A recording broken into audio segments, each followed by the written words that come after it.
Thank you very much. Welcome to everybody, and thank you for being to come here today.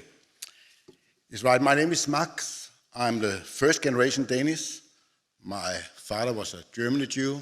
My mother was from Poland, Jew from Poland, and was in Auschwitz, and one of the few that survived. There was the only two back of the big families that survived the Second World War. But when I born up in Denmark, I feel safe as a Jew. I know I was a Jew. They told me we was in the synagogue. I could go around from the synagogue with my kippah on my head. I could go around with my magenta weed in the street. Even I didn't go to a Jewish school, I go to a Danish school. I feel safe here in Denmark.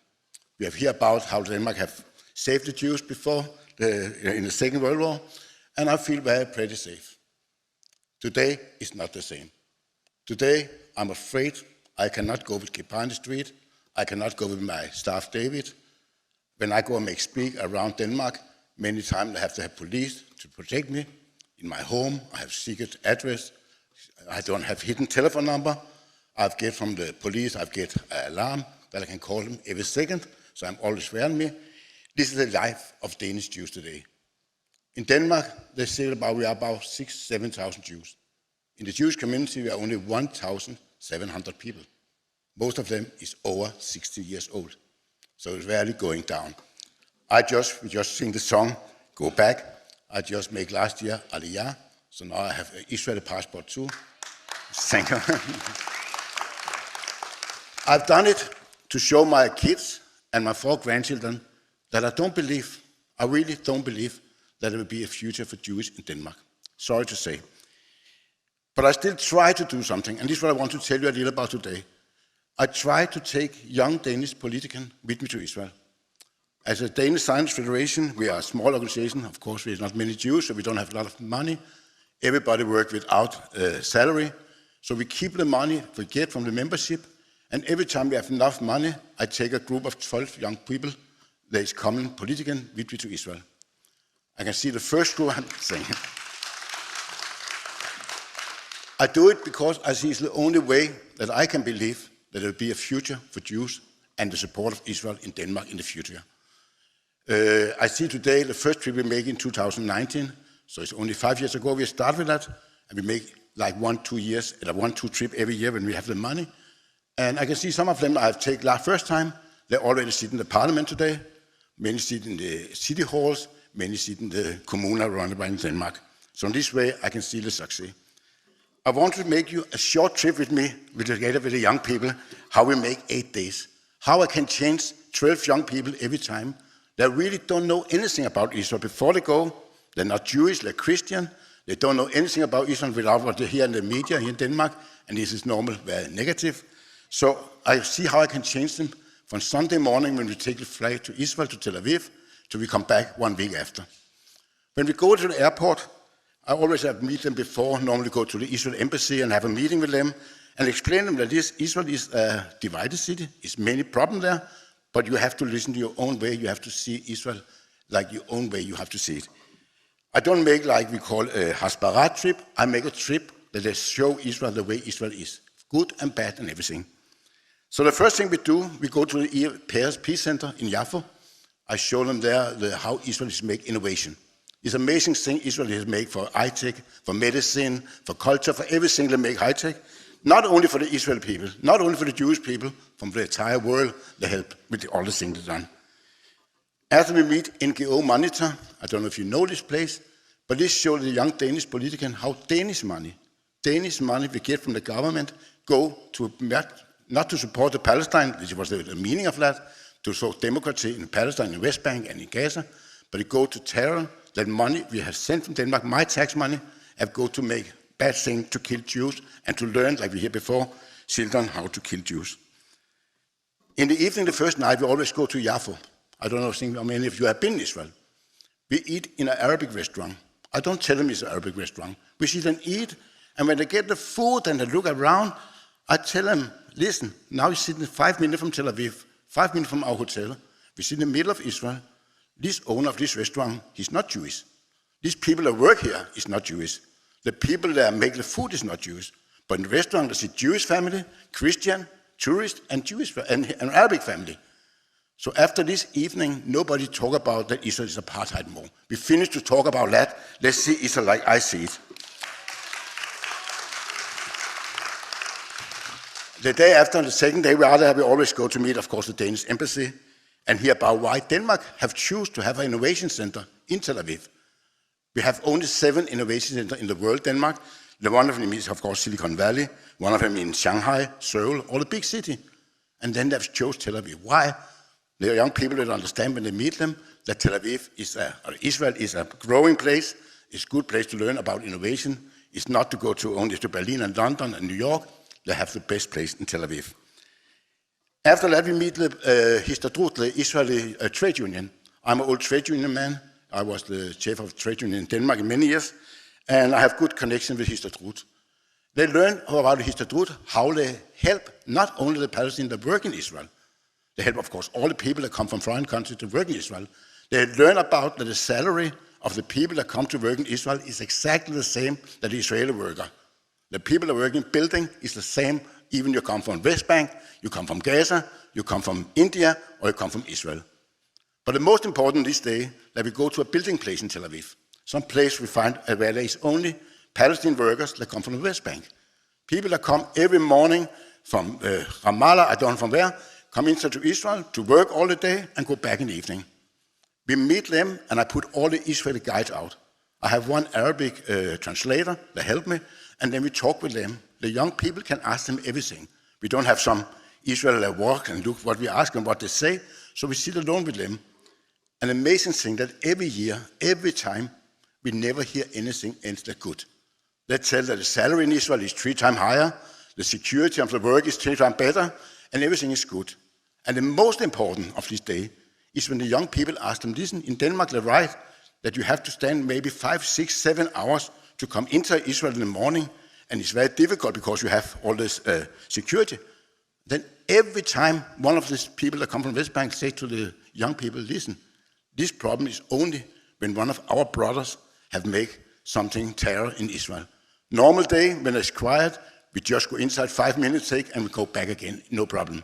So they know that the problem is not because of Israel, it's because security, Israel have to do it. One day we go always south, and this is a quite difficult time. We go to 3 places down there, or 2 places exactly. We go to Sderot, down beside Gaza, and we go to Kibbutz, the whole near us. I was there many times, both of them, in Sderot. We normally go and listen about how people live in Sderot. 10 seconds they have, when they have the alarm, 10 seconds after the alarm go, there come a grenade from Gaza. So people are very living, in, in 10 seconds you have to find a place to hire. Normally we go to see the police station there, to see all the bomb. They have keep there, I don't know if you've been to Sderot, but they make like not museum, but they make a lot of shoulder grenades that have come to there. Last time I was there was some months ago with a young Danish group from the Social Democrat, from Conservative, and from another Danish party, Denmark's Democrat, I think it was. And we didn't saw the police station more. The police station was away, completely smashed. We hear the story about the police station. The police station where 35 policemen was this 7th of October, was in the morning, sit inside, watching the town, get killed one after the other. And we hear the story about one family where the father and mother and 2 kids want to run away from Sderot. They hear about in the morning there is terror there. They take a car, they drive out from Sderot. They didn't come 1 kilometer away, and the father gets shot. The father gets killed from one terrorist stand outside. There come one hero, one man, come inside, jump inside the car, turn the car around and say, okay, I take the mother and the 2 small baby, I take them back to the Sderot, I go to the police station. This must be the most safe place in Sderot, this police station. He didn't know that the police station was already over with the terrorists, the people from Gaza, the Hamas was there. So when he come there, the hero, they have helped the family, and the mother get killed. A miracle have happened that the 2 kids survival. These 2 kids live today, 2 and 3 years old, live today with our parents and have saw the parents get killed. I cannot imagine how it was to meet this family, to hear this story, and to see what happened. Normally we go to kibbutz near us. It's a beautiful kibbutz, small kibbutz with about 380 people live there. It's just beside the border of Gaza. Normally I have a friend there, he's married with a Danish girl, so I have a friend there, he's security chef there, and normally go there and we sit and eat pizza. They told about the young people about what is kibbutz and how it is to live beside Gaza. They're the most left-wing people in Israel, in kibbutz near us. They normally help the people from Gaza. They give them security, they give them health, they give them medicine, they do everything they can to help them. This morning, the 7th October, the people have come inside near us. They have killed 46 people and take over 71 people back to Gaza. The family I know have survival. They are now in Denmark. They could not be there more in Israel. They live now in Copenhagen. They want to go back when they come fired, but they don't have a home more. And the people we wasn't see and visit there was again a mother, a father with 2 kids that tell the story how it was to sit inside the safe room of the little house of them. The house have get burned. The mother have said to the kids, goodbye, we're dead now, we never come out from here. And at the same time they get SMS messenger from the neighbors and say, come and help us. Our house burned, we get shot, we are hurt, and they could not go out. This family we meet, survival. That's one of the few families, the whole family is survival. But again, this family will live with the pain of their own pain and the pain they could not help the neighbors in this situation. After we was down there, we normally take them to Jerusalem, of course. They have to go to Jerusalem. And the first thing we meet in Jerusalem is, of course, Yad Vashem, the Holocaust Museum. In the way there, I tell them my story, my parents' story. I tell them how it was to grow up in Denmark.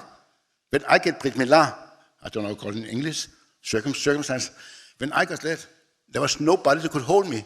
You need a family member, you need an uncle or grandfather, you need somebody, a cousin. I didn't have anything. My mother and father have to ask the Danish chef in this time if he could be my sandak, if he could hold me. There was nobody family. I tell them when I get bar mitzvah, when I get my 13 years old birthday, there was 2 people that come in my party. We didn't have any family. When I get married, my wife have a big family, she's Israeli, but I didn't have anybody. In my marriage, I have 2 people that come to my wedding. 2 people, my mother and one of my sisters. This is the way my life was. I tell them that, and when they come to see the Yad Vashem, the Holocaust Museum, everybody understands that this is the story of the European Jews. It's not only my story, it's the story of every Jew that grown up after the Second World War, that everybody have a story and a pain we live it. In Jerusalem we meet too, but of course we meet, we call Palestinian Media Watch. And Palestinian Media Watch is an organization too, supported by Danish government, supported that make what they call school book for kids. In this school book, they have pictures, they show cartoons in the television in Palestine, how to kill Jews. I show them how children in 2 years old say what you want to do when you grow up, and they say, I want to be a hero, I want to be a martyr, I want to kill Jews. This is what television show them for Danish government money. And we meet, of course, WCO, World Zionist Association, Herzl Museum, of course. And then we have a meeting with the parliament member in the foreign minister, and of course, member from the Knesset. We have many meetings with them, and the young people, this is typical Israeli, you can ask them what they want, and they get all the answers they want, all the things they want. In the end of the day, of course, I show them Jerusalem. I want to have a little tourist tour with them, so of course they see all the holy place in the Christian and the Kotel and everything, and some of them go even sometimes to Bethlehem. I cannot go there more now. I have Israeli passport, so now I'm not allowed to go to Bethlehem more. But they go to there to them and see it. And they feel too, even when I travel and ask them, some of them, you're very Christian. I have pictures, I cannot show you today, we don't have time. But I have pictures of these young people who say, we are not Christian, or we are Danish, you know, they're not the most Christian one. Everybody when they come to the holy place in the church in Jerusalem, I see how the tears come in their eyes and how they sit down and pray. So, you know, even this way get better. Then we, of course, take one day, Friday, we go normally to Masada. I tell them about the story about the Jews. We don't want to be hostage more. We never want to be slave more. And about how it was built Masada and how people have killed themselves up there to survive, not to be slavery. Friday evening, we always find a Danish family. Last time was, I don't know if you hear about this, Danish people know about it. We have a terror action in Denmark some 10 years ago, where the one boy got killed outside the Danish synagogue, and there was another man that got killed, something called Krudtønden. This family, this evening, they make bat mitzvah. There was a party there where this Danish young man got killed. They have emigrated to Israel. Mother and father and 3 kids. They go to Israel, the 3 kids, 2 of them is already in the army, and the 3rd one is on the way. They live now in Israel, they could not live in Denmark after what happened. And we go to them and visit them and have Fridays, Shabbat meeting there. And to hear their story, to meet young people, and many in the evening after we meet a lot of Danish young people who have immigrated to Israel, to these Danish young politicians who don't know anything, meet children of the same age, talk with them and say, why you leave Denmark? Denmark is a beautiful country, you have a lot of good salary, you have free university, you have everything. In Israel, everything is expensive. It's difficult to live there and very hard, everything. Why you leave Denmark? And every time they hear the same story, I want to live as a Jew, I don't want to be afraid of living as a Jew. So, and I can say, if people ask me, is word that? I'm 100% sure it's word. I can see now here the last year, when we have after the 7th October, every time we have to speak, when we have a rally, when we have something, a demonstration, I get this friend that was with me in Israel. I don't have to write more. They write to me in newspapers. Just 1 week ago, the 7th October, we make a memorial service in the Danish Synagogue. I don't know, after 1 year. And I should speak in there, and I say, I don't want to speak there. I think I better want to give my place. There was only the rabbi that speak and the chairman of the Jewish community, and of course the ambassador. And I say, I don't want to be the 4th speaker. I give one of the chair to one of the young person that was with me in Israel. He made the most amazing speak. He is not Jewish, young boy, 23 years old, first time with me in Israel, 1 week, he made the most amazing speak. Unfortunately, when he come home in the night, he live in Copenhagen too, outside his door, somebody have made a big Magen David in his door. So now he has to keep his address again, he keep his telephone number secret, he get police protection. This is the way to stand for Jews. A lot of these people here, the young people, have stand up and speak for Israel, and many of them get through after. So it's not easy to be friend of Israel, it's not easy to be friend of Jews, but I'm happy that we still have here in Denmark. If I have a dream, of course, everybody have a dream. This is to take all the future political in Denmark with me to Israel. I can see the difference. I can see really different from the go one Sunday to the come back, how the support of Israel is growing. And even the same, if I have the day I win the lotto, I get the millionaire, I will take the young Danish journalist, the writer in the newspaper. And I believe that what's standing in the newspaper, what's standing in the media, nobody have ever been in Israel. It's easy to sit home in Denmark and just write against Israel. I believe that we can change the world to take people to see Israel the way with the love that I see it. Thank you very much.